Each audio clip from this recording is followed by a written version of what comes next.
I can't do it. Okay. We'll do it live. Okay. We'll do it live. It. Do it live. I'll write it and we'll do it live. Thing sucks. And we welcome you in. It's another edition of the Daily Puck Drop, your daily sports podcast. As we welcome you from the Limbach Lumber Studios. Contractors, they offer free deliveries, everything from whole house packages to homeowner DIY projects, largest stock moldings in the Northwest, old school service. They've been doing it since 1930. Give Limbach Lumber a call, 206-782-3487. Visit them at limbachlumber.com. Of course, you can follow the show on all the social media platforms on X, Instagram, and Blue Sky. It's Puck Sports. On TikTok, it's Puck_sports. And, of course, you can find us on Facebook as well. Also, go to pucksports.com. There, you can sign up to become a Puck's Posse member for as little as $5 a month. You support all the free content we do, plus bonus shows every single week. Also, if you're in Puck Survivor, our NFL Survivor pool, make sure you get your picks in for this week. If you're like me, you've still survived on to the third week, but it's dwindling right now. All right, coming up on the show today, we'll talk about the Mariners' gut punch last night. Mike Garafolo will join us in a couple of minutes from the NFL Network. Brad Adam from Root Sports, another edition of KJ-Arent with our good buddy Mitch Unfiltered, and of course, we wrap up with Hey, What the Puck. All right, we'll get into the Mariners. Now, the Mariners are supposed to play today. They will have a game. It sounds like. I caught up with Brad earlier today. Sounds like they'll give it a go. They're going to play despite the rain, and rain is falling down right now there in Kansas City, but they're still trying to get it in because what other days do they have to make it up? They don't want to come back there on their off day on Monday and play, and certainly don't want to come back there to make up one game once the season is over. It's at a monumentous start this morning for Luis Castillo. He's not been good on the road. His last start was ERA of over 5. Opponents beating the crap out of him on the road. He needs to have a huge start today. They are all must-win games at this point. They just are. And so they kicked one last night. That was a gut punch. Thought they had the game won. Matt Brash comes in there in the 8th inning, and they just can't get it done. And he's been good this year. He's been really good, especially against lefties. And you can't expect Adam Frazier, who doesn't hit home runs at all, to go down and fish out and throw out a sinker that was low and away and hit it out to left field, for God's sakes. The exit velocity was 93 miles an hour. But they're going to need Castillo in a huge way. They're going to need vintage, like playoff Toronto Blue Jays Luis Castillo today. We'll talk more about the Mariners and where they're at right now. Brad Adams is going to join us coming up a little bit later. And then, as I mentioned before, we'll talk to Mitch Unfiltered, of course, Mitch Levy from KJ-Arent. We'll get that in. We'll talk about the quarterback situation at Wazoo and the mess that is taking place over in Pullman as they get ready for the Apple Cup. But joining us, as he does every Thursday, to talk the big storylines in the National Football League, it is our good friend, Mike Garafolo from the world-renowned NFL Network. It's brought to you by Hartley and Hartley Insurance, your trusted family-owned insurance experts in the Puget Sound area since 1978. As Mike knows, for honesty, fairness, and integrity, there's only one person you call, and that is Jamie Hartley when he's not playing golf. 253-565-8700.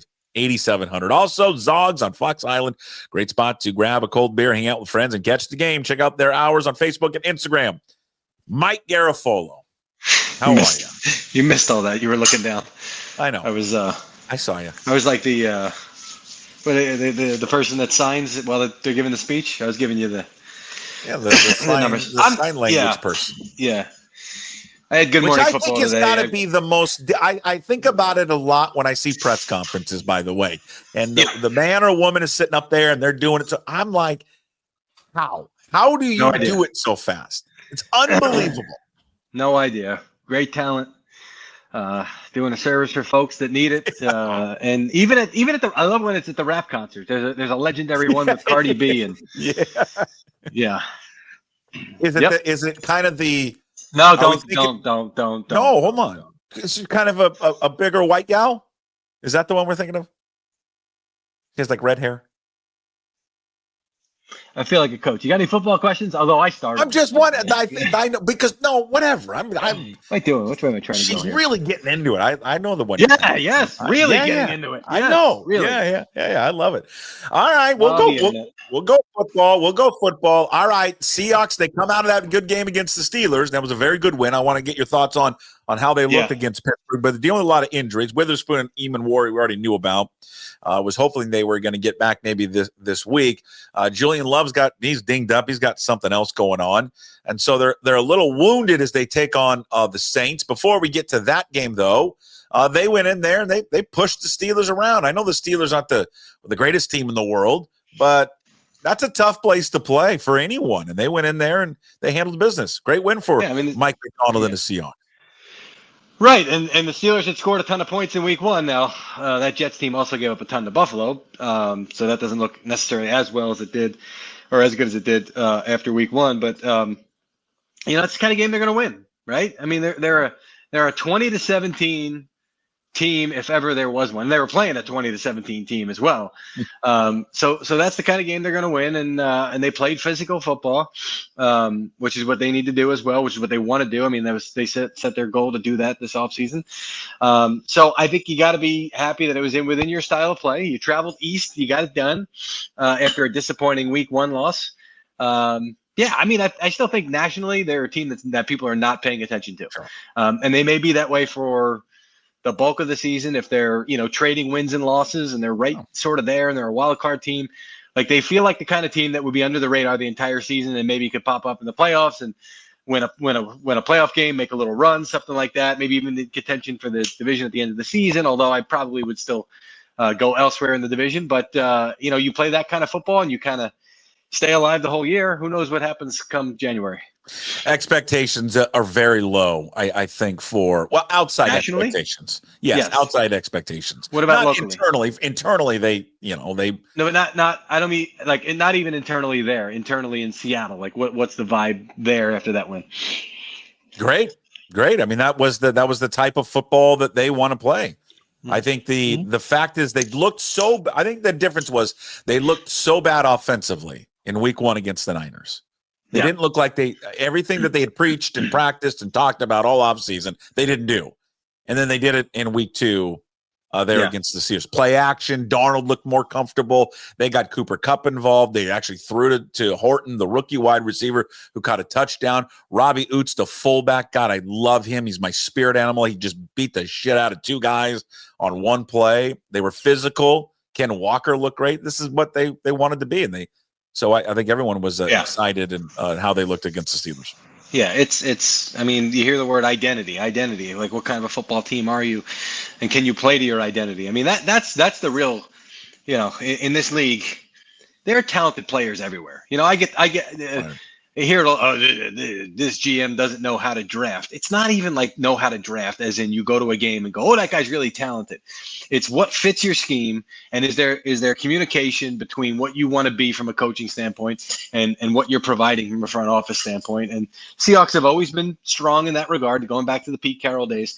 I've mentioned this to you before. I think it took a year of feeling out for Mike McDaniel and John Schneider and the front office and the coaching staff. And I know they feel like they're in a good spot with that. So you get the results in a tough spot, like you said, to play off a team that was coming off feeling pretty good about itself, particularly offensively in Week 1.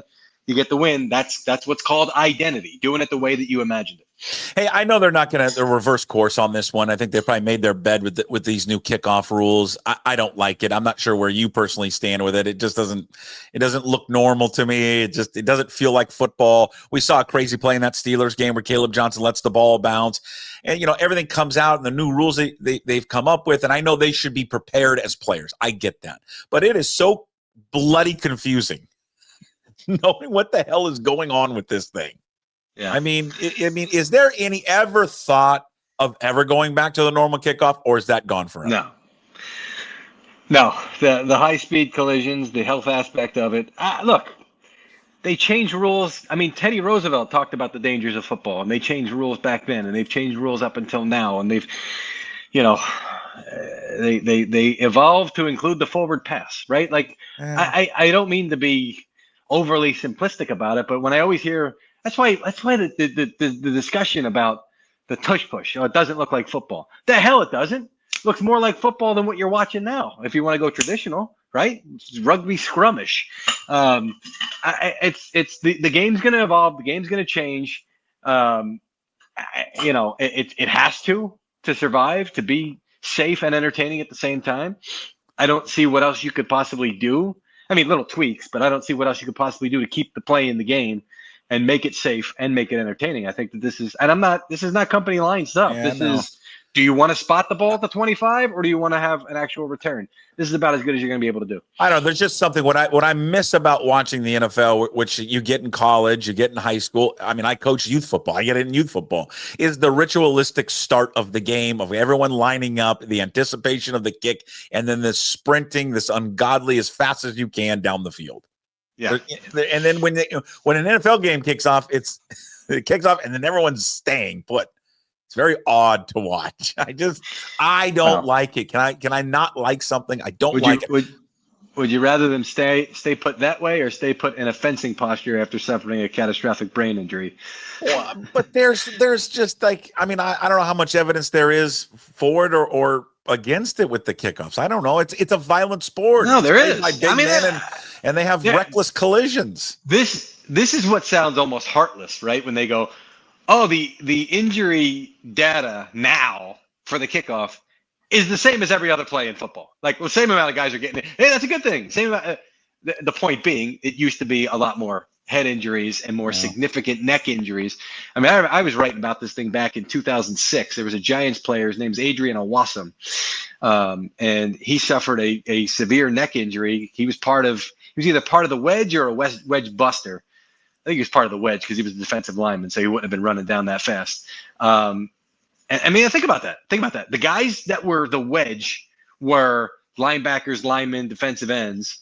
The guys that were the wedge busters were the smaller, faster guys. I mean, you're just asking for trouble with that math right there. But I enjoyed that. I liked watching that. Well, you know what? Hopefully you were alive in ancient Rome in a previous life and you got to see some real carnage. But you brought it up, right? Well, I think we're getting closer to going back to those times. I'll be honest with you. But if we're going to talk about player safety, like I like the tush push. Well, let me retract that. It's not a thing I like or dislike it. I don't agree with people say it's not a football play. I mean, there's plenty of things I can point out in plays that don't look football playish. That whatever, that people are upset because they can't stop a particular play. All right, that's what the main argument to it is. But that doesn't look safe to me. That looks like guys can get hurt all over the place. Where's the injury data? Well, just say it. Just probably. Say it. I don't know what, but it doesn't. Yeah. But it doesn't look safe when guys are like slamming their heads at the bottom at the end of the pile. That doesn't. But they're not getting hurt. They're not getting hurt more on that play than any other play. Jason Kelsey said it himself at the league meeting. I would come back if I only had to run the tush push every single play. I'd come back and play another year. Okay, here's where easier on him. And I know people are upset with the tush push. Here's what they need to do, though. Okay. They can't allow the player behind them to push him. That was part of the conversation, yeah. They can't do that. That has to be eliminated. It used to be, right? That was part of the conversation, was the pushing and pulling. Well, that was how they were going to stop it there and stop it everywhere else in the field. Because I remember covering a game. I was probably on the Giants beat at the time, which was between the years 2004 and 2012. And somebody pushed a guy into the end zone. And I go, you can't do that. That's illegal. And somebody said, no, they changed that a couple of years ago. And I didn't even, back then, I don't think we consumed the offseason stuff the way that we do now. And so it kind of sort of slipped in. It was a rule change. Back then it was kids back then. When we had our newspapers, you had a finite space of stuff. Yeah. And they changed the rule to pushing. That's not going to make the paper. But now there's just, it'd get tweeted out and all this stuff, which is actually a good thing, by the way. I've said this. The offseason NFL coverage used to be next to nothing. And now you're getting full-blown stories about the 53rd guy on the roster all the way through the free agents and all that. You think the beat reporters like that?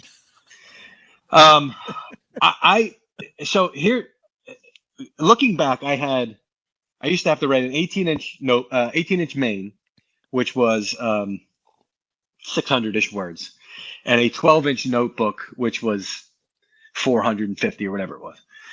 1,000 words a day ish, sure. A little bit more than that. And I'd still take right up till hey, get it in by 7, and I'd file it at 6:59.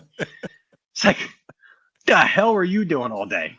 Yeah, You'd have written goofing off. Today. You'd have written 10 stories by the time you even started back then. So I think you just you live with it. I always enjoyed. I told my wife, I said, down the line, if the national stuff and I get even balder to the point where they're like, we can't put you on TV. Look at yourself. If I get to that point, I'll go back to covering, just go back on a beat and do it from the more of a modern perspective. But also, I enjoy it. I enjoyed writing I wrote one of my favorite stories I ever wrote. Madison Hedgecock was a fullback on the Giants Super Bowl team, and I remember talking to him one day, and he's like, "I'm like, what are you doing your off day?" And he's like, I go farming. So what do you mean? He says, I'm a farmer. They sent me to New York. I'm like, how am I going to survive? He just started driving west one day. He said, I'm going to go to Pennsylvania because I know there's farms there.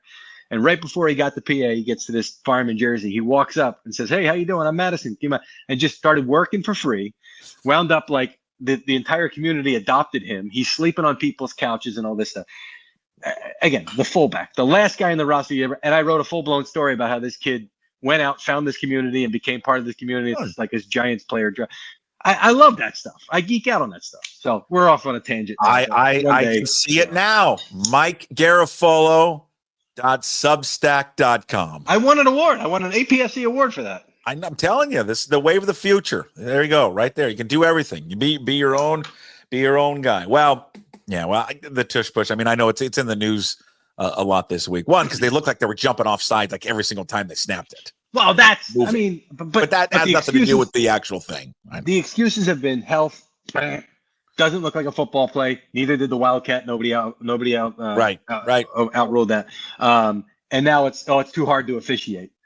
Like, you just say what it is. This team's really good at it. It's an automatic play. It's taken away the drama. They love the 4th and 1 stop. That it's a possibility. If it's not a possibility, that's what it's about. Yeah. Hey, what's the stat? A lot of quarterbacks out this week. I mean, my God, you got Burrows out for a few weeks. Yeah. You got Tyrod Taylor, Carson Wentz, and Marcus Mariota starting games this week. What year is it? Oh, God, who is Mariota starting for? Washington. Oh, so Daniels is out. Yeah. And I've all week been leaning that way. They have not ruled him out, but my understanding and expectation is that I would expect Marcus Mariota to play in that game. What's the status of Purdy? They needed to see how he responded today. What time is it? So it's still early there. Yeah, Jaden's not practicing today, so that's official. Not official, but officially not practicing. Yeah. Purdy looked good and felt good yesterday, apparently, and they wanted to see how he responded today. So I wouldn't be shocked. I think at the very least, I'm going to say at the very least, he's active in the number 2. And it's like, well, if we have to play him, we'll play him. He's that good, but he's not all the way there. And plus, Mac Jones looked really. I mean, Mac Jones is a former top pick and a guy who did pretty well. Not terribly. It's not like he flamed out completely. Just it was a tough spot in New England. See, that's what I want. I want him to be active, but be the number 2, because then we can get the old quarterback controversy. And Mac Jones looked good. Yeah, he looked good against New Orleans. I mean, it'll only be a controversy from the outside, right? I mean, although it may be something over Purdy's shoulder that causes him to struggle a little bit. I mean, that'd be the only way. They're not. What I'm saying is, they paid him that money. They're not going to suddenly say, "Yep, this is our guy." It's not going to be a Drew Bledsoe, Tom Brady type thing, which is not really apples to apples. But in the back, hold on. But in the back of like Shanahan's mind, though. And we talked about it last week that he wanted him so much during the draft, but was then overruled to take Trey Lance in the draft. Yeah. There's got to be this just, thinking like, oh, me, I like Purdy, but maybe Mac Jones can do it even better. Yeah, but he's not. See, that was the problem. That's what led to them having these internal discussions is Mac Jones is not exceptional. Mac Jones does not have unbelievable athletic ability. It's not like, Purdy? Huh?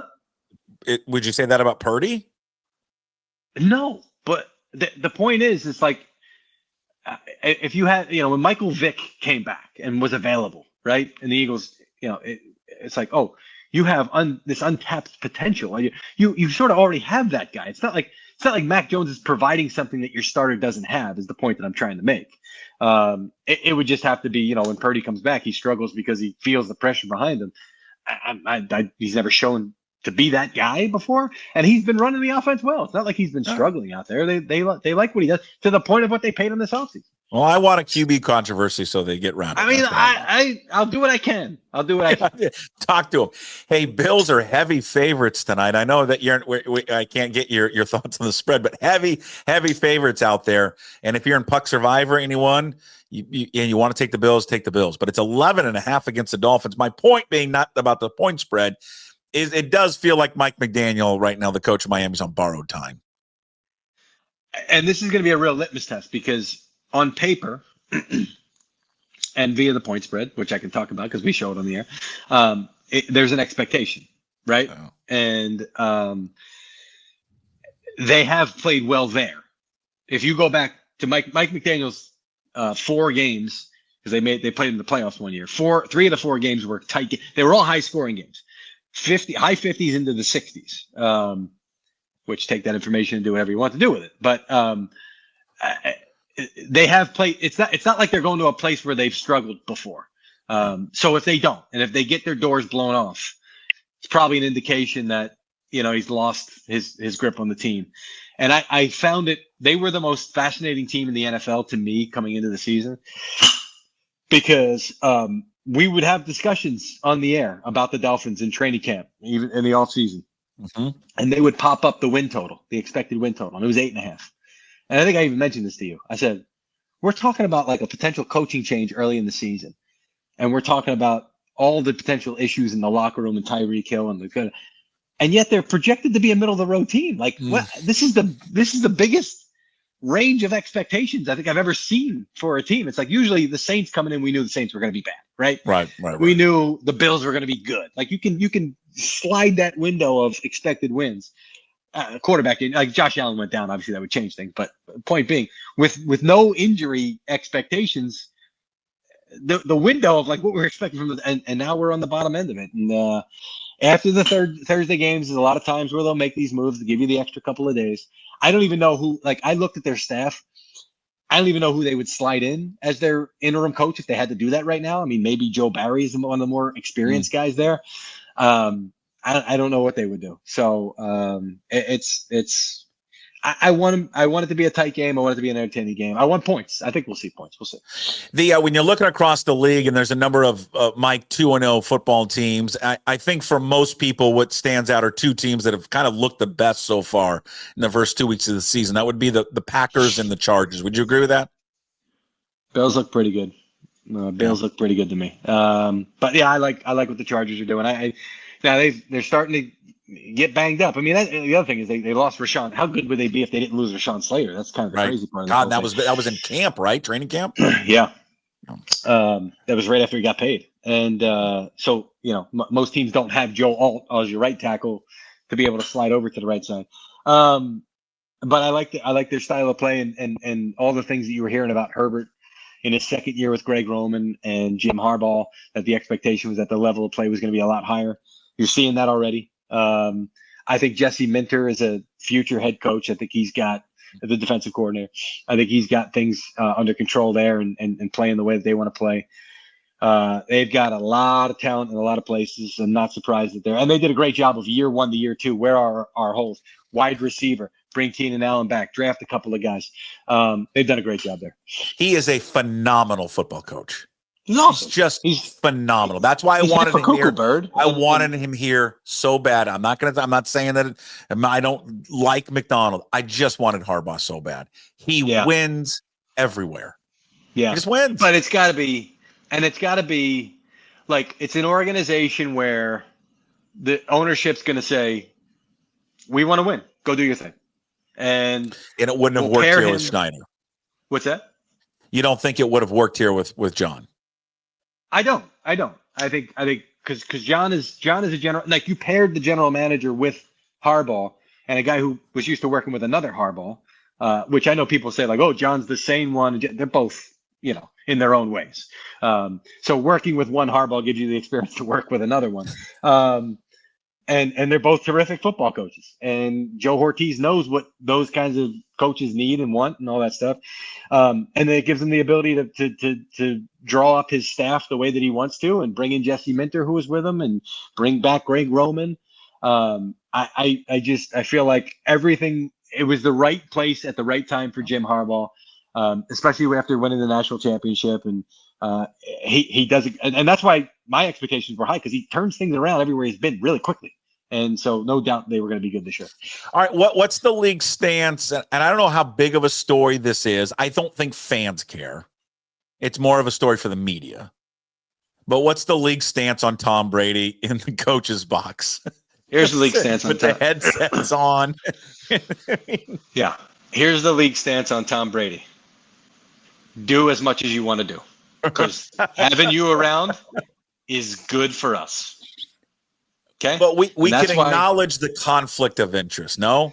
Yeah, but I'm talking to you right now. I don't know what the heck's going on there. Like, we're just having a conversation. You have full control over what we're talking about right now. I'm not in your building. I'm not raiding your fridge. I'm not, seeing if there's any dirty clothes on the floor. I mean, this is a different communication versus being inside the building, in a way that other owners are not inside the building. So that's what they're doing. Everything is virtual. He's not allowed to be in the building. And I don't know that. I do think that the visual the other night opened a lot of eyes around the league to how involved he is. Right. Like owners, right? Maybe owners are watching the game going, whoa. No, I didn't think it was like that. No one was better than the Colts owner. She's awesome. On the sideline with the earbud in, she's taking notes. I love it. I think it's fantastic. Now, don't go drafting players. Right. Don't go overstepping. Yeah. Hey, walk over to the coach in the fourth quarter. How can we have it run this? I know we talked. That's what I want. I want to see her go. Yeah, I'm a 3rd and 4. I think we should run the belly play. What do you think? I think now. I don't think it is. Yeah, I was gonna say, how much is it for show? I don't think it's for show at all. She looked like she was just interested in the game. Like, she's like, I'm in. Yeah, no.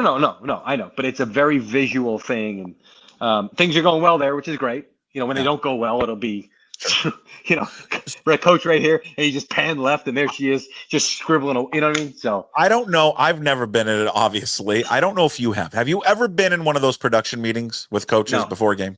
No, I've never done sideline for a game or anything like that. No. Because I'm curious. My hunch and gut would tell me that these coaches in those production meetings don't really give them anything.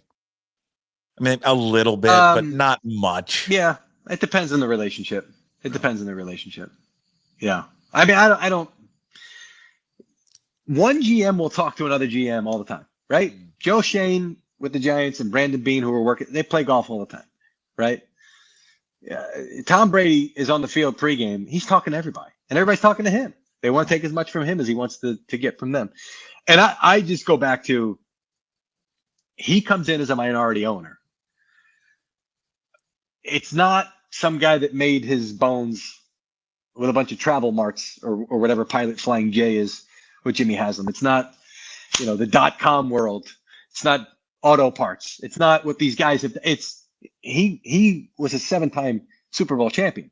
Sure. Why wouldn't you get his input into it? I why think wouldn't you? Yeah.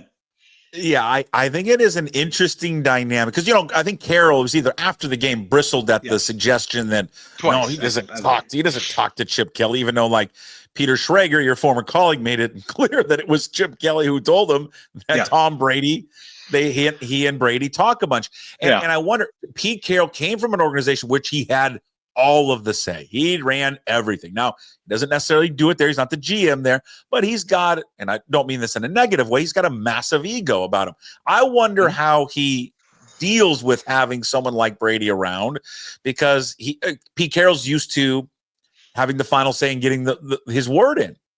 And now he's got a guy in Brady who's who's now kind of oversees him. But I think Pete was sort of telling the truth in his own way. And Chip was telling the truth in a real way, which is that, I talk to this guy all the time. And, he may be having those conversations, and Pete's overseeing the whole operation, and he doesn't know how often they're talking. What Pete said was he's not in our meetings, basically. Like, he was asked that. Like, he's not meeting with us about football. It's not like, hey, I got my regular 3:00 with Tom Brady. Right. But Tom's having conversations with Chip Kelly via phone or whatever constantly. And Chip was wise to do that. Why wouldn't you do that? It's a tool at your disposal. Agreed. I don't want him on that headset in the middle of the game calling me a freaking idiot and trying to call plays. But during the week, hell yes. Hey, is there a last thing for you before I get your where you're going to be this weekend? Is there anything drama between Ben Johnson and Dan Campbell at all? The fact is that he went for it on fourth down. They're up 24, I believe. And he goes for it 4th and 3 rather than kick the field goal with, 7 minutes to go. And I know Ben Johnson said afterwards, hey, this is what they do. They don't ever kick field goals. That seemed personal. I don't think so. I mean, if there's any, I don't sense that at all. Like, and when I was up there, they were talking great about Ben and fired up for the rivalry. And, there may be a little nuggy, right, sent there to little brother, saying you're still under me. I'm sure there's a little bit of that, but I don't think it's a nasty thing at all. I mean, if anything, I remember Mangini leaving the Patriots and Belichick thought it was too early and he really wanted to rub his nose in it. This is the opposite of that. Ben Johnson hung around for a couple extra years. So it's not a real thing. It's probably just a stoke the friendly rival. It's like brothers fight sometimes, I would assume you're in Philly, Eagles, Rams. So I'm in Philly for Eagles Rams, yes, for game day morning, which starts 6 a.m. your time on Sunday. And then I'm going to try to get to Giants Chiefs. Ooh. But the problem is leaving that parking lot is a train wreck. Now, when we come out of the parking lot, the players' lot is to the left, and the players go that way, and they're right out of there. The media and the fans in that lot can't go left. They got to go this way. So everybody else goes this way. So it takes like an hour just to get onto the bridge and get going. And I'm doing the math in my head. I'm saying that's not going to work. So I'm going to try my best to be like, hey, look, this one time, and not because I want to just get home or pop a couple of beers somewhere. I got to get to can I sneak this and try to talk to the cops ahead of time so I can get myself through there and under the bridge. Because then I got to fight. Then I got to fight life traffic once I get up here. Because the big key is I want to get up there pregame. I haven't seen the Chiefs at all. So that's a good time to talk to their guys because who knows what it's going to be like postgame. Sure. So that's my plan, to do a little bit of double duty on Sunday. All right. Working hard. NFL Network's Mike Garafolo with us again every Thursday. Brought to you by Hartley and Hartley Insurance and Zogs on Fox Island. Thanks, Mike. We'll see you next Thursday, bud. You got it, Puck. There he is, Mike Garafolo from the NFL Network. And again, if you miss any of Mike's appearance, it'll be podcast later up on YouTube and all podcast platforms. We talk NFL every single week there with Mike Garafolo. Let's go over to baseball. He joins us every Thursday here on the Daily Puck Drop and Puck Sports. Our good friend, Brad Adam of Root Sports. M's and Royals about to conclude their 3-game series coming up a little bit later. Rain was in the forecast earlier today. As we always do, we catch up with Brad earlier in the day, especially this time because it was a day game. At that point, the rain was still coming down in Kansas City, but they're going to try and get it in.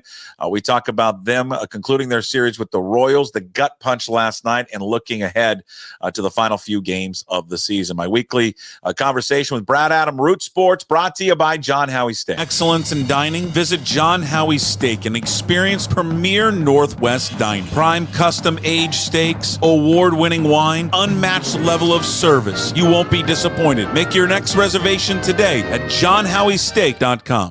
The Brad Adams Show, all brought to you by John Howie Steak. It is here in Kansas City. John Howie Steak voted #1 restaurant in Seattle by Readers of Seattle magazine. The classic steakhouse, the best selection of hand-cut steaks from USDA Prime to Japanese A5 Wagyu. When you cut Brad Adam open, you know what pours out? A5 Wagyu. Also, what pours out is whiskey. Whiskey by John Howie features global selections of rare and well-done whiskeys with something for everyone, from the curious to the connoisseur. Brad Adam, Root Sports. You can follow him on social media at Real Brad Adam, not fake Brad Adam, the real Brad Adam in Kansas City. Mariners, Royals coming up, we think, at some point on Thursday to conclude their series. Brad is in the Royals press box right now. Actually, this is a Royals suite that I'm kind of crashing. So hopefully nobody comes during the show.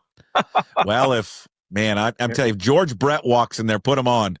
Oh, for sure. So this is what we're looking at here. Tarp on the field. Been raining all morning. They do say by noon our time, so 10 o'clock Seattle time, that the rain will stop. Okay. I'll try to start on time and get this one in. I hope so, Puck. I got a 6:30 flight to Houston. So if I got to leave during a delay, if it's 7th inning and you just see me kind of leaving. Wait a minute. Don't you travel with the team?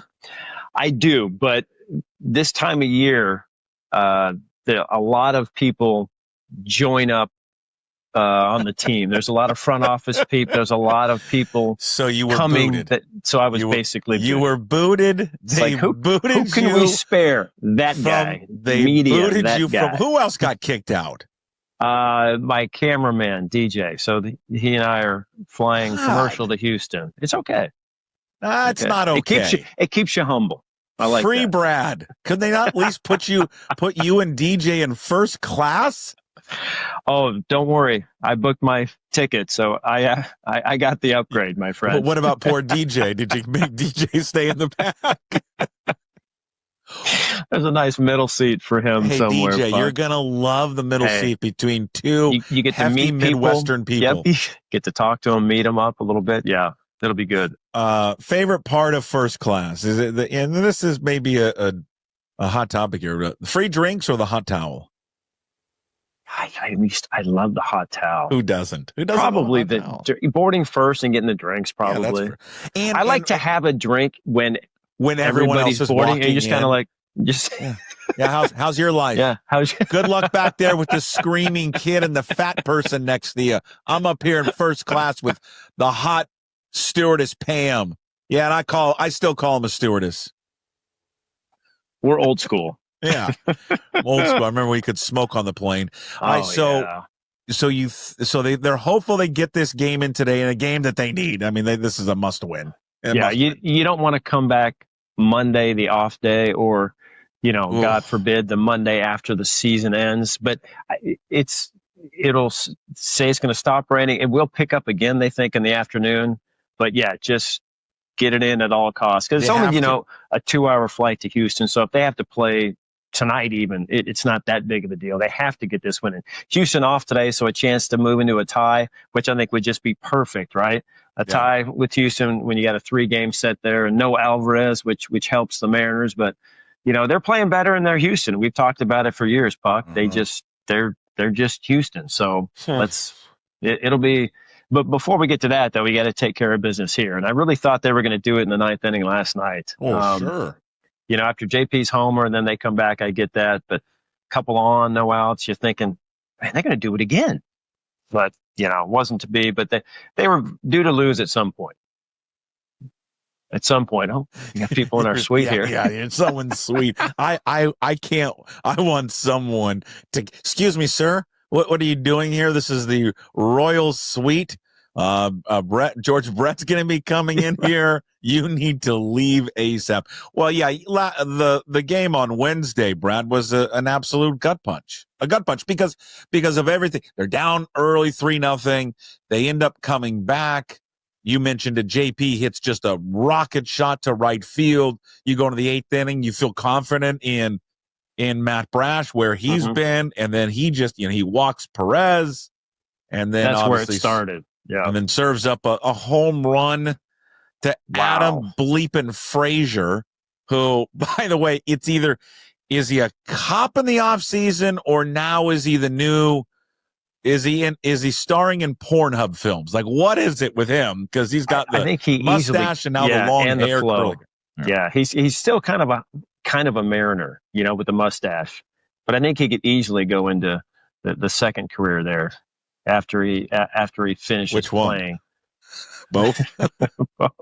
93 Both miles at the same an time. hour. I mean, it was on. I know. It's like we're mad at him, but we do remember the double he hit in Toronto, win the playoff series against the Blue Jays. So we still kind of have a soft spot for him. But that was... he could have struck out. That would have been better for us last night. Yeah, that would have. Yes. But then, double, single, double, and, that was 4 runs later. So that was that was something that you did not expect because it set up perfectly after the home run. The end, Sure. Rash and Munoz, both well rested and ready to roll. But again, they weren't going to win every game, I guess, even though it felt like it, right? 10 in a row. So just get back at it today. And they the had Royals, it. They had it. They had it to maintain their lead in the West, and then Detroit just got swept by the Guardians. So you're all of a sudden you're a game back. You're one game back of Detroit. Which we've been talking about here for a bit, is that that was in sight for them. So, but do we want the bye? That's the thing. It's like, do you want to keep rolling as well as they're playing now, as hot as they are? I don't want them to take 5 days off. I understand that. Divish brought that up on Wednesday. The same thing. Would they want a bye? And maybe they would. I don't know. Have you talked to the players about it? What do they say? Like, for me, maybe it's different for every player. I would think if I'm Cal Raleigh, oh, sure, I'd like to sit down for a bit. Right. But the way the pitchers have been going, and you can, hopefully slot the rotation in that Dodgers series. To their credit, I talked to a couple of players about that subject, and they just said, "Hey, we're just trying to get in. We're not worried about anything else." And that makes sense. Yeah, it makes sense. They don't care. They're in, if they're home, if they're away. Obviously, they'd rather be at home, but yeah, it doesn't matter. Once you get in, anything can happen. Well, and then they got Castillo going this afternoon. For us, or I guess this morning, and he has not been good on the road, Brad. This is going to be a huge start for him. Yeah, huge. Last start on the road, he was good, but an ERA of over 5, and his slash line is not good. Most of these pitchers haven't been good on the road. Yeah, and they're trying to obviously change that and have success on the road. And winning today, winning this series, I think would go a big way towards getting some confidence that they can win on the road, because they haven't done it the last couple of trips. Really, the season hasn't been good. You want that momentum going into Houston. And then plus, too, you're going to play some postseason games, hopefully, on the road as well. You want to be able to know that, you can pitch, you can score, you can win on the road. It just hasn't happened lately. But so, yeah, a big one for Castillo and a big one for the Mariners. And, the Royals are still mathematically alive, so there's still something to play for them as well. So, yeah, it should be a game that the Mariners hopefully can take and get going into Houston. Hey, did you guys I missed it. If you did it, I missed it. I apologize. Did you guys catch up with the kid? Oh, come on, man! I did a whole hit on that. I missed it. Yeah, I missed it. Yeah, Eli, our buddy Eli from St. Louis. Some people over, and then I missed it. I'm sorry. It's okay. How was Eli? God, that was a great moment. Great moment. A great story. The kid, his family, they're from St. Louis. So they took him out of school to drive 4 hours to the game last night. He's missing school today. They're at the game again today. He became a Cal Raleigh Mariners fan. They've got these figurine packs. I guess there's baseball cards it comes with a figurine. And he got it for Easter. His dad gave it to him for Easter. Big baseball fan. And Cal Raleigh was the figurine. So that was it for him. They started buying the big dumper jerseys. He plays T-ball. They call him Little Dumper. He's all about Cal and the Mariners. He gets up at 5 a.m. to watch the condensed highlights on MLB TV for the Mariners. So he is just all in. And it's a fun story. And it also is great. They're very smart selecting their seats. They knew that there was a lefty on the mound, so Cal would be hitting right-handed, so they're out in left field, whole side. Today, they're going to be out in right field because Cal's going to be hitting left-handed. Right. So, no connections to Seattle. Nothing. Never been. No, they're Cardinals. In St. Louis, the kid got a figurine of the big dumper, and that's all she wrote. I don't really like the stories. I don't really like the stories much anymore. Never mind. I thought he was from Seattle. I'm out. No. I'm just kidding. It was very cool. His excitement of getting the ball catch. That was great. Yeah, Gino's home run. Yeah. Really cool. First thing he said, he got the ball from his dad, and he said, "Hey, you got to smell this, Dad." So he smelled it, and I went out there and talked to him. And he's like, "Hey, you got to smell the ball." I'm like, "You bet, Eli." Smells like a home run. Like a baseball. Okay. A little mud, a little rosin. Yeah. Well, I guess the positive from yesterday was at least Suarez got it. Maybe he's out of it. Snapped that 0 for 32 streak, 4 hits, 2-run home run. So That certainly was a positive from the game on Wednesday. Yeah, we're talking about like, man, Gino probably needs a day. 0 for 32. Let have Rivas play third. Let's do something. And then he busts out with 4 hits in the home run. So, yeah, it shows you how much that we know. But Gino's a guy that they not worried about. Streaky, a veteran guy, knows what's up. With 10 to go, wouldn't be surprised if he just goes on a tear, which is what they hope. He's down, up, hopefully finishes up. How confident are they right now? I mean, they're a half game back. They got one more today, which is, again, they're all must wins, it feels like. And then they'll start this series with Houston in a great matchup on Friday with Wu and Hunter Brown. But their confidence level, you're around these guys all the time. You talk to them every single day. Where is it at right now with these guys? It's still really high. They were, I don't want to say surprised that they lost, but the way they've been playing, the way they've been winning games and everybody contributing and comebacks. And we almost saw it again last night in the 9th inning. I mean, these guys are in a really good spot. They feel really good. And it's been a different guy kind of every night, the whole lineup. Now with Gino hitting, it's like, yeah, the pitching, it's the confidence level is back. They're taking it from the homestand, that perfect homestand, onto the road here. And yeah, I think, win or lose, I think they're still in a really good spot going into Houston. The mind frame is really good and they're excited to finish this up and they know what's ahead of them. And they all point out too that they don't need any help. They control their own destiny, right? They don't have to worry about other teams losing.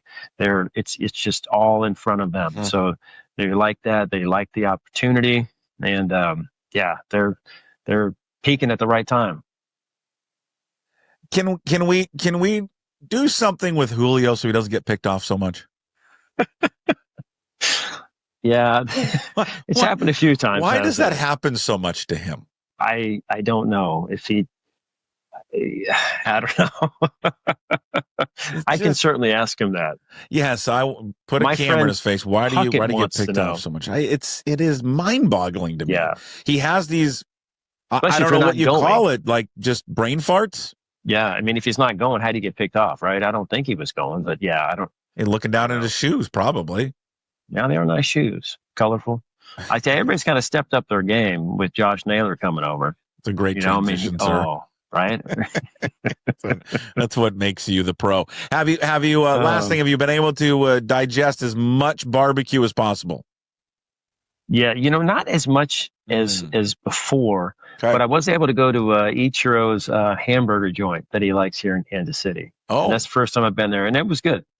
Okay. Absolutely good. Yeah, that and enough barbecue where I'm not like I don't feel ill. What's the name of the burger place? I know you're going to ask me.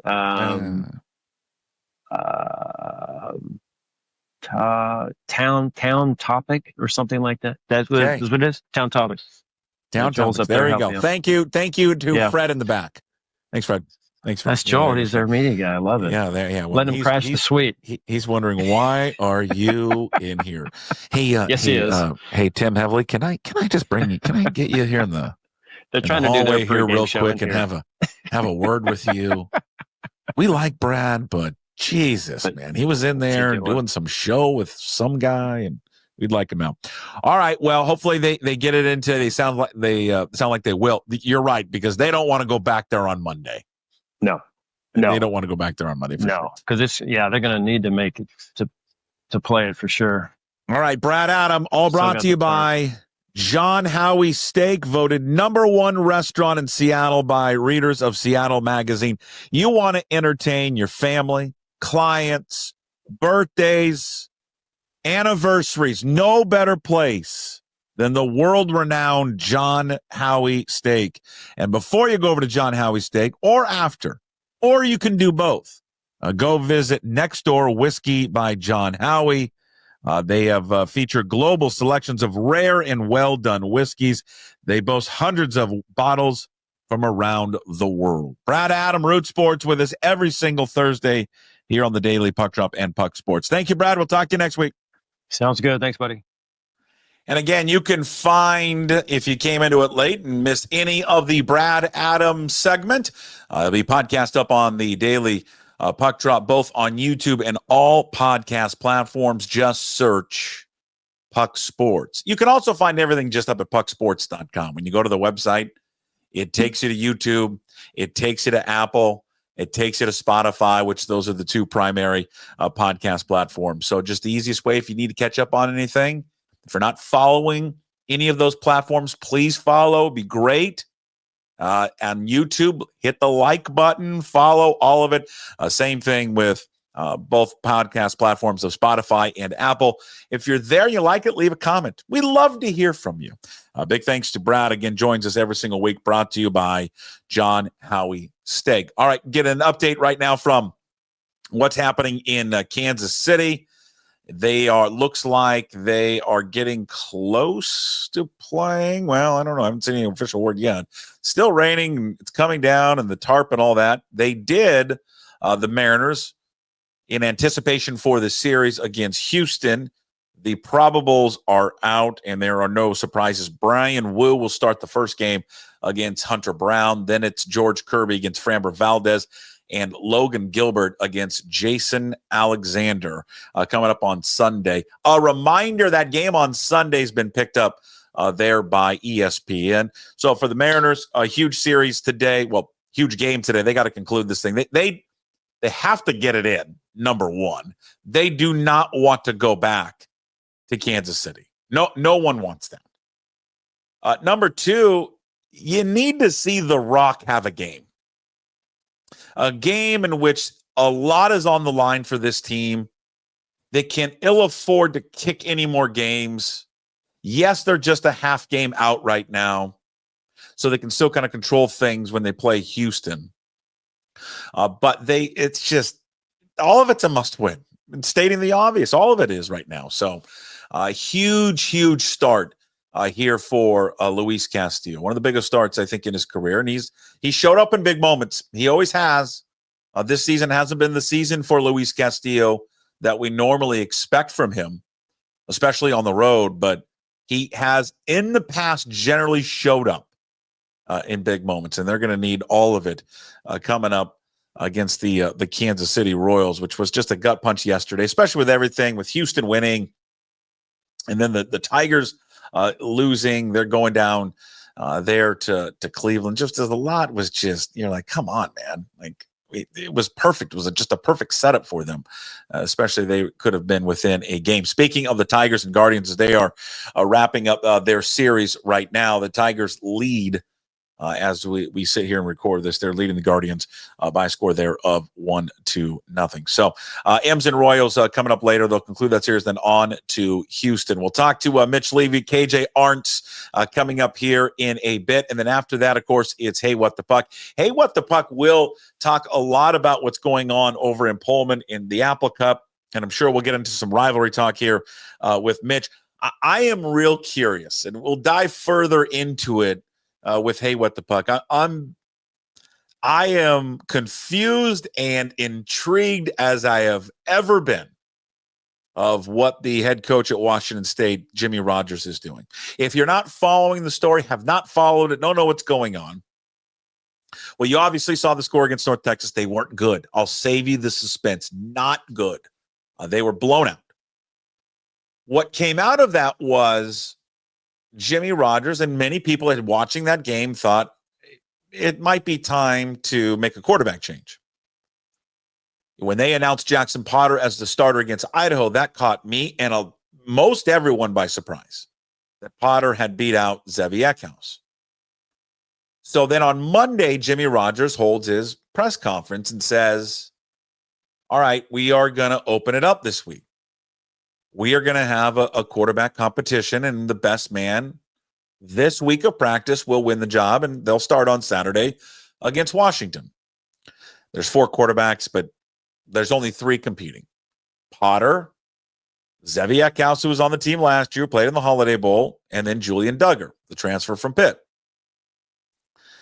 And then, all right, well, and Monday, Tuesday goes by. And so yesterday, after practice, Jimmy Rogers announces, we've made our decision on the quarterback already. So after, I assume they practiced Monday, after 2 practices Monday, Tuesday, and and Wednesday, they've made the choice.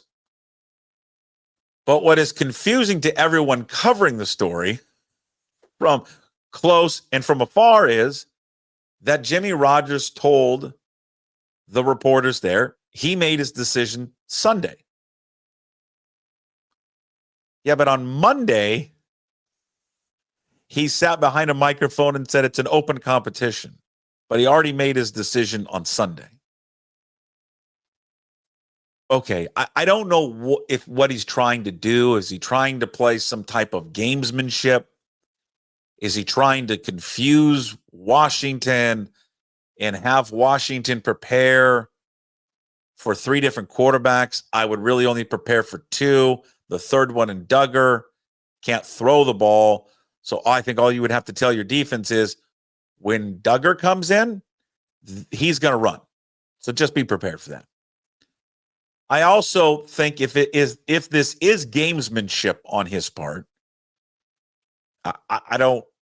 not sure how this is going to work out, because it really didn't work out in the Idaho game.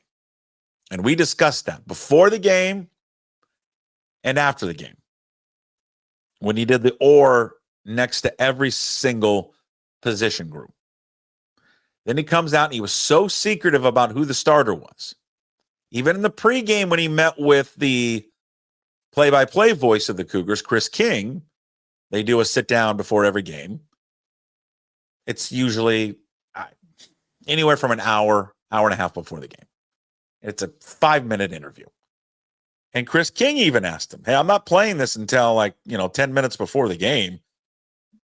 Who's the starter? Actually, I don't know if Chris said that to him, but if he did describe it to him, that's how it goes. Even Jimmy Rogers wouldn't even tell Chris King who the starter is. You got to wait till we kick off. So no one knew who the starter was going to be. Finally, it's announced, and the only way anyone knows is that Potter is warming up with the first team offense and taking reps with the first team center. And then that's how everybody knew he was a starter. He goes out there, he doesn't look good, the offense looks bad. And people are wondering, why did you keep this such a secrecy? We discussed it afterwards, and I thought the go-to guy made some great points. If you believed in him, you named him the starter, why didn't you just put him there? Let the world know this is the guy we've chosen. We're going with him. We think he's the best fit. You have to now defend him and stop him. And I guess I would suggest the same thing this week. I mean, maybe you're making Washington prepare for a bunch of different people, but I'll be honest with you, Zeckhouse and Potter, they're kind of the same, and I really don't know. They have film on Zeckhouse from last year. I have any film on him this year, and for Potter, I don't know. I think if it is gamesmanship, I think he's really, really overthinking this. And then I think on the other part of it is, and we'll get into it with Hey, What the Puck, I think there's some credibility that I would wonder, being a player on that team and specifically a quarterback, how did he articulate the decision to them? Did he tell them Monday, hey, despite what I said in the press conference, you're whoever's the starter?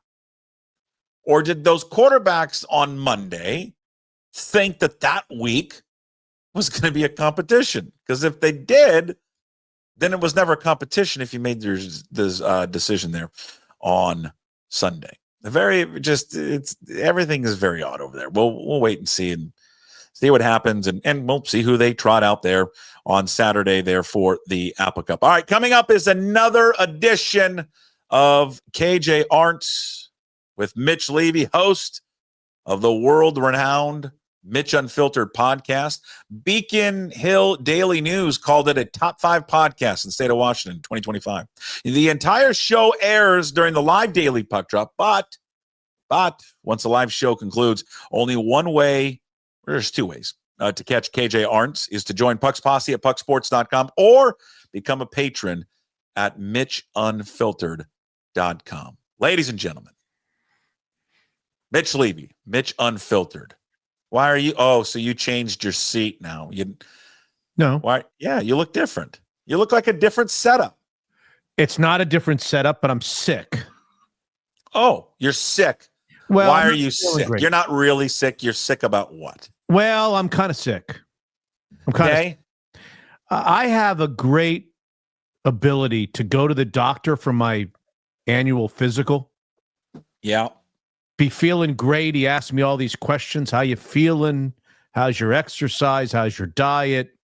What's going on? And then inevitably I come home and I get sick. It's all in your head. Not in my head. It's in my arm. They give you all these vaccines every year. And I swear to you, the vaccines make me sick. I get home. I've been sick for 2 days. I went on Tuesday. I haven't felt good. I didn't get sick the whole year between visits. I'm sick now. Oh, here we go. Can't wait to look at the fucking comments right now. No. Vaccines. This is what RFK's been talking about. Here we go. God, welcome to the Joe Rogan experience with Puck and Mitch. Have you had the shingles vaccine? The shingles vaccine. I'm sure, but I probably when I was younger. I don't know. I haven't had it recently. No. You don't have a You don't have a shingles vaccine when you're younger. Oh. You have a shingles vaccine when you're older. No, then probably not. You haven't. How old are you? No. 49. 50 is the name. Yeah. I can't wait. 50 is the new 20. People don't know. It's the new 20. When you go to the doctor, the next time you go to the doctor, you're going to be shingles. You're going to get a shingles. Well, if your doctor believes in that, you're going to. There's 2 of them, 2 shots. Yeah. I've had now both of them, and they make me sick. I mean, maybe that's part of the vaccine. Makes you sick, but it makes you better. At 50, does the doctor shoehorn me for the prostate? Is that what 50 is too? It depends on your doctor. It depends on your doctor. A lot of doctors don't do the shoehorn anymore. Well, I kind of want it, to be honest with you. Well, I know you kind of want it. That's obvious. I kind of want it.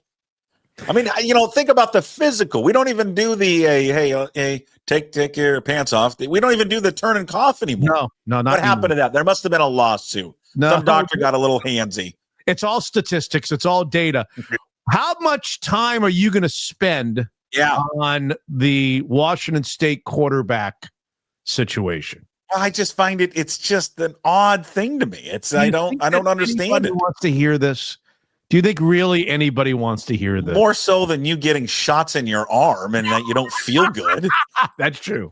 God. That's probably I just find it. I think I'm going to talk about it later. And I was going to ask you about rivalries because there's obviously a rivalry game coming up. I just think that if you tell, I would like to know for Jimmy Rogers, which by the way, this is a very important game for him. He doesn't even have to win the game, but they've got to show up. I'm going to learn a lot about whether or not he can truly coach and motivate his players. I mean, they can lose the game, but if they don't show up and they fold tent, then that's a real problem. But what game is he playing here? If you tell the media and tell the world on Monday that it's an open quarterback competition, but then yesterday on Wednesday you tell the reporters, no, I made up my mind on Sunday. Don't you lose credibility inside the locker room with your players at all? I think you lose credibility by talking about a quarterback situation of a team that just lost by 50 to North Texas University. Oh, okay. There we go. There's a shot from across from the back. Come on. Yeah. We've got all this good stuff, to talk about. You got the Mariners and their it's the Apple Cup rivalry. Yeah, it's a big game. Come on, it's the 4th week of the season. Well, I think that's the problem with college sports now, and I just think in general, just of where we're at with college athletics. I thought about this because I thought about you today. You did. I thought about Syracuse. You did. Do you like that you're in the ACC? Do you like being in the ACC? Of course you don't. You want the Big East back, right? You want Villanova, and you want Georgetown, and UConn, and Seton Hall, and Providence, right? I do. Yes, I do. Yeah, because, think about the thing with this whole all these conference reconfiguration. It has worked out for no one, by the way. No one, except for like a couple of schools. Oregon looks like I don't know why balloons are going off in the show, but it looks like Oregon's worked out pretty well. I don't know. I don't know why balloons went. If I do the peace sign, do balloons go off?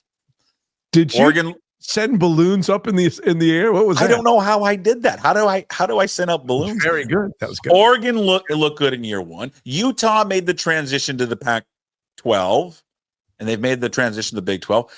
But shit, Syracuse, you guys haven't done anything in basketball since you joined the conference, except the first year. Haven't done anything in football. Nebraska's been an afterthought, irrelevant in the Big 10. Missouri's been irrelevant in the SEC. UCLA's irrelevant. USC didn't do anything year one. Washington stumbled in year one of the Big 10. Not saying they won't get it together here in the. I'm just one for every one of these schools that have changed conferences. Who has it worked out for? Well, I know what it's about, money, but it hasn't worked out for any of them. It's worked not on the field, not on the court. Was it supposed to work out on the field and on the court? I mean, they supposed to happen. Everyone boasts that they're going to have this greater path towards the playoffs, but how are they going to have the greater path? If you're not any good, what does it matter? Well, are they not any good because they changed conferences, and they may not have been any good if they stayed in their own conference? Well, I mean, I think that in Syracuse's case, had they never moved to the ACC, they'd still be the same team that they are now. Terrible. Oh, but basketball-wise, they were more relevant. Yeah, but what I'm saying to you is what's happened to them in basketball is not because they went to the ACC. What's happened to them in basketball would have happened had they remained in the Big East. No matter what. Well, that's just you being glass half empty. No, it's not me being glass half empty. It's fact. Okay. Well, they don't suck because they're in the ACC. They suck because they made poor decisions. They stayed with the old dinosaur too long. Sure. He lost his touch in recruiting. They replaced him with a lousy head coach. I mean, all the things that have made at least Syracuse, and I'm assuming it's the same for all the other schools, or many of the other schools, the things that have made them non-competitive or slip is not the new conference. You don't think the new conference has made USC or UCLA. UCLA was going to be irrelevant no matter where they were, weren't they? Well, I think a lot of it can be individual. Yes, I mean, I think every case is based on just the individual team. But for schools like USC and Washington, the easiest path would have been in the conference that they were in previously, not joining the Big Ten. It's a harder path for them now. They're virtually impossible for them to ever win the conference. But do you have to win the conference to get to the playoff? You don't have to. There's going to be 4 teams now. 4 or 5 teams from the Big Ten are going to get into the 12. No? My point is, with all of these schools leaving, yes, money being the biggest thing. They all thought they were headed these greener pastures, which money would elevate their programs. So my point being, it hasn't worked out for any of them. None of them.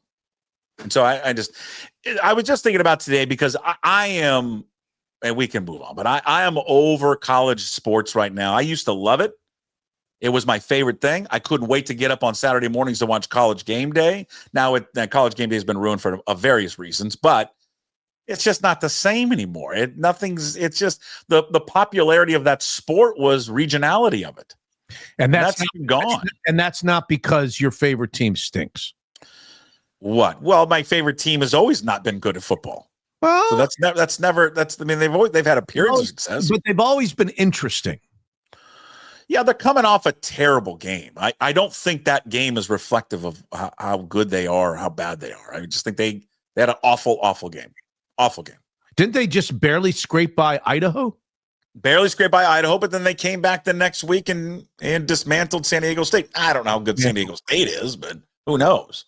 But we'll see with this weekend. We'll see what it's all about. I just think that hang in there, Bucko. I think there's a lot of people this week who are, and I agree, it's not the same because of the time of year that it's at, that it normally was in November. But there's, you just hear a lot of this, well, the game should go away. I don't want the game to go away. I think when you play something for 116 years, it should continue, and I hope it does. I hope it never goes away. Well, then it shouldn't go away. I just think that in like the 4th week of the season, playing it early, I think the whole game has just been for people like me who have kind of peripheral view of the game, not really involved in the game. My son went to Washington. I really don't care about the game. For people like me, the game is like a nothing. Mitch Levy.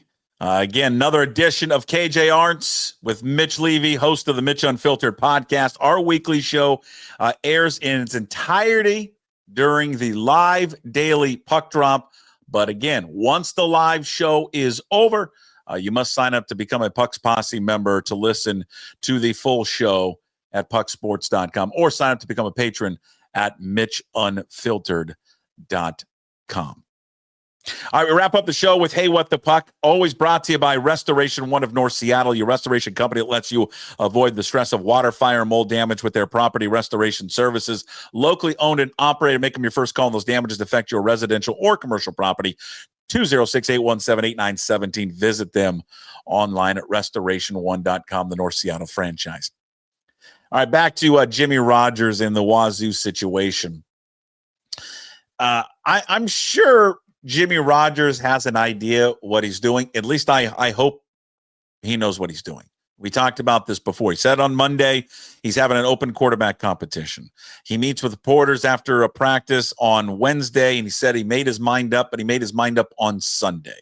So my question for Jimmy Rogers would be, did the quarterbacks know on Monday who already was going to start the Apple Cup on Sunday? Or did they go into the week thinking this is going to be an open quarterback competition? I think if they went into the week thinking, after hearing him talk on Monday, that it's an open week of competition, I think you have a chance of losing some credibility with your players and your locker room, and specifically the quarterback.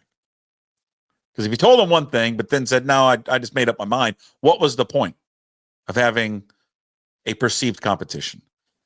I think we're going to learn a lot about Jimmy Rogers as a football coach this weekend and how he can motivate a team that just got annihilated the week before, who was walking into a hornet's nest of an opponent in a rivalry game.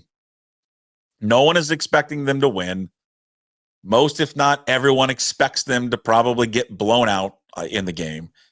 And how do he, his coaches, and his players respond? You know, last week it was evident, and he acknowledged it, and it was eye-opening how many players in the second half just folded up shop and went home. Will they do the same when adversity hits them on Saturday at some point in the game? Because it will hit them at some point in the game. They don't have to win the game on Saturday for me to learn a lot about him as a coach and his prowess, but they better show up. They better deliver. And he better have an idea what he's doing with this quarterback situation. Because so far, it has seemed confusing, messy, and honestly, at times irrational.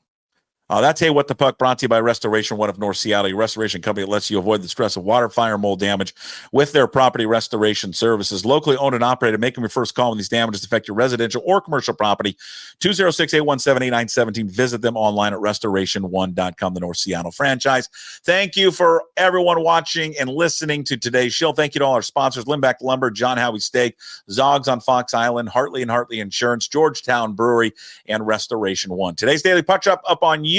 When you're there, please like the channel, subscribe to the channel as well. Also find the Daily Puck Drop on your favorite podcast platforms, Apple, Spotify, wherever.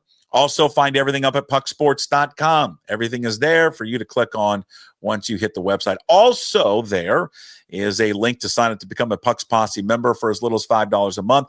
You support all the free content we do here at Puck Sports. In addition to that, you get bonus shows every single week. Check it out at pucksports.com. Thursday's show is in the books. Coming up tomorrow, it is a Football Friday tailgate show. We got everything from Chris Egan. We've got our handicapper joining us. We got Todd Millis from Varsity Law News to get you covered on high school sports. Bob Condotta of the Seattle Times, jam-packed as always on a Friday. We will talk to you tomorrow. As always, promise to be better. No shoes, no dice. Would anybody like to smoke some pot? Yeah. I was born to love you. I was born to lick your face. I was born to rub you. But you were born to rub me first. What do you need my address for? We'd like to send out a mailer. Mother of mercy, I don't speak Japanese!